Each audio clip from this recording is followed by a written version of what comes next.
Welcome to Garam Garam Bezawada రుచుల్లో. ఈరోజు మనం చికెన్ డీప్ ఫ్రై చేయబోతున్నానండి. చికెన్ డీప్ ఫ్రై ఎలా చేయాలో చూద్దామండి. చికెన్ని ముందుగా నేను ఇలా బాయిల్ చేసి పెట్టుకున్నానండి. ఇది దాదాపు 30 kg ఉంటుంది. అలాగే మనం ఇప్పుడు కళాయి పెట్టుకుందాం. డీప్ ఫ్రైకి సరిపడేట్టు ఆయిల్ వేసుకుందామండి.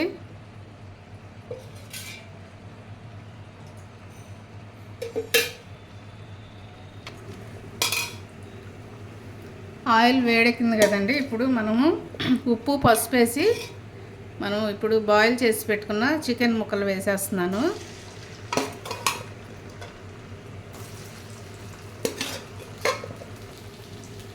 ఇప్పుడు 3 పచ్చిమిర్చి కూడా వేసుకుందామండి. ఇట్లా మధ్యలోకి ఇలా చీల్చి వేయండి.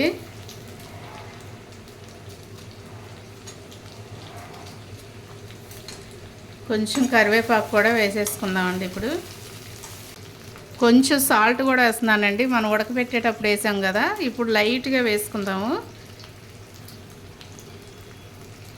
లైట్గా వేసుకొని ఒకసారి కలిపేసి మూత పెట్టొద్దండి. మూత పెడితే దీనిలో వచ్చిన ఆవిరి దిగిపోయి ముక్క మెత్తబడిపోయింది.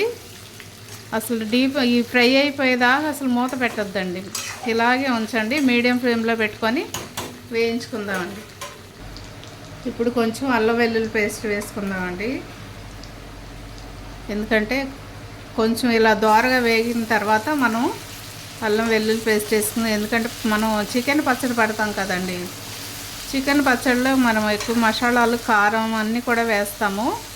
కాబట్టి అలా కాకుండా ఇలా కూడా చేసుకుని మన పిల్లలు ఎక్కడైనా హాస్టల్లో ఉన్నప్పుడు లేకపోతే ఏదైనా ట్రైనింగ్లో ఉన్నప్పుడు అలా ఇలా కనుక మనం చేసి పంపించామనుకోండి, ఎక్కువ మసాలాలు పట్టవు, ఎక్కువ కారం పట్టదు కదండి. వాళ్ళకి కూడా బాగుంటుంది తినడానికి. సో కాబట్టి ఇలాగ అందరూ కూడా ఇలా ట్రై చేయండి. చాలా టేస్టీగా ఉంటుందండి. చికెను ఎక్కువ రోజులు కూడా ఉంటుంది. వారం పైనే ఉంటుంది. వారం 10 రోజుల వరకు ఉంటుందండి నిల్వ. కాబట్టి ఇలాగ మీరు తప్పకుండా ట్రై చేయండి.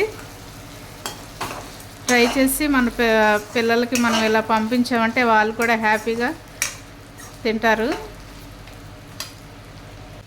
ఇప్పుడు కొంచెం ధనియాలు, జీలకర్ర పొడి వేస్తున్నానండి. నేను దీనిలోకి 1 స్పూను ఫుల్గా వేసాను.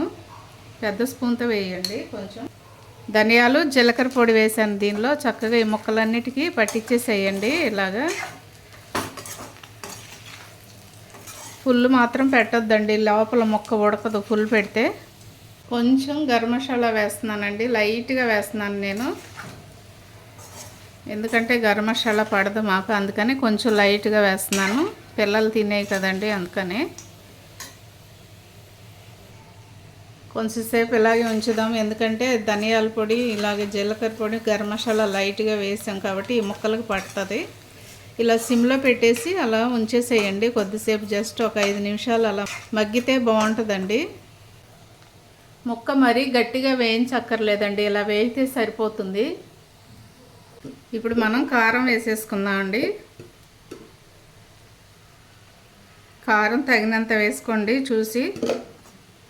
ఇది కొంచెం ఘాటుగా ఉంది కారం, అందుకే నేను కొంచెం లైట్గానే వేస్తున్నానండి, ఎక్కువ వేయకుండా. చూడండి, కొత్తిమీర, కరివేపాకు వేసేస్తున్నాను లాస్ట్లో. అయిపోయిందండి, ఫ్రై రెడీ అయిపోయింది.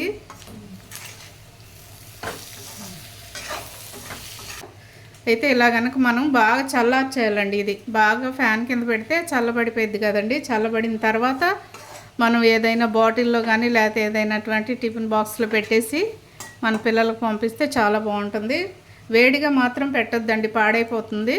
ముక్కతో సహా చల్లబడిపోవాలండి. ఇది చికెన్ ఫ్రై రెడీ అయిపోయిందండి. నేను ఇప్పుడు స్టవ్ కట్టేస్తున్నాను.